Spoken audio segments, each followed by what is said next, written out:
Unless you can. It has been said that there are decades when nothing happens and weeks when decades pass, and what we are seeing in Afghanistan this week is decades and will shape the rest of my lifetime and many of ours in this room. This is a wholly preventable tragedy, Mr. Speaker, and I and many colleagues around me are so very, very angry. Our government called for NATO allies to help us build a new coalition in Afghanistan to prevent the Taliban recapturing, and we were let down. Only Turkey was willing to stand alongside us because they know what a failed state looks like. They have seen the refugees they support. They have seen the terrorists on their doorstep. They have seen the conflict and the suffering. And it is bitterly disappointing, and there is much we must learn from this. Because the UK could not have saved all these lives on our own. And multilateral collective responsibility should mean something. And too often today, I believe that it doesn't. Now, I've spent the last few days listening to our veterans, many of whom live in Rutland and Melton. And I would like to say to them now, and many of us in this place will never truly understand the scars you carry, and we will never understand all you encountered. But all of you have left me with one request: get the people out. And that is what I have been fighting for the last few days, along with so many of my colleagues in this place. The veterans, the interpreters who supported families and identified IEDs, the female journalists fighting for their lives who've already had mines blow up their stations, and those who negotiated for their fellow Afghans against the Taliban.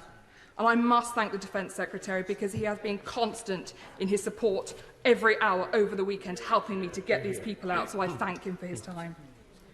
This must be our priority, getting people out, and I welcome the Prime Minister's G7-led multilateral refugee programme.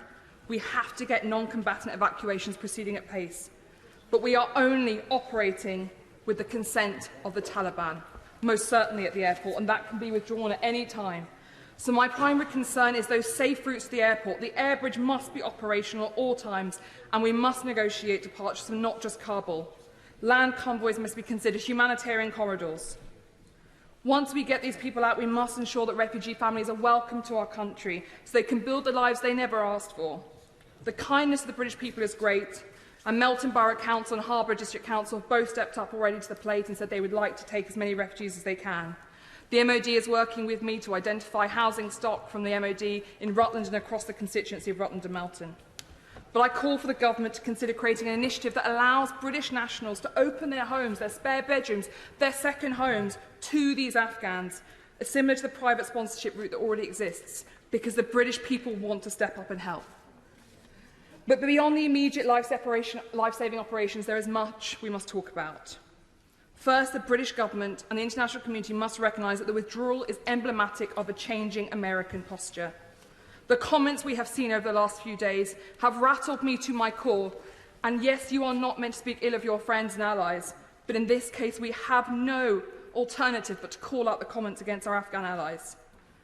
The views of European allies like the UK may no longer hold the same sway in Washington as they have under this presidency, and that means we must take greater responsibility for our defence around the world. And global Britain means we must act autonomously, but through multilaterals on the world stage with other partners, and we must convince our NATO allies that we can all stand together without the Americans. Yes, they bring the kit, yes, they bring the money, yes, they bring the numbers, but this is something we can and must do. We must shift from this model of being overly reliant on the US. Thirdly, we must fix our broken international system, because it is not saving lives. The UN has failed to enable a political solution. There is no meaningful method or tactics to prevent the worst excesses of the Taliban, and the system is being undermined by hostile money flooding fragile states.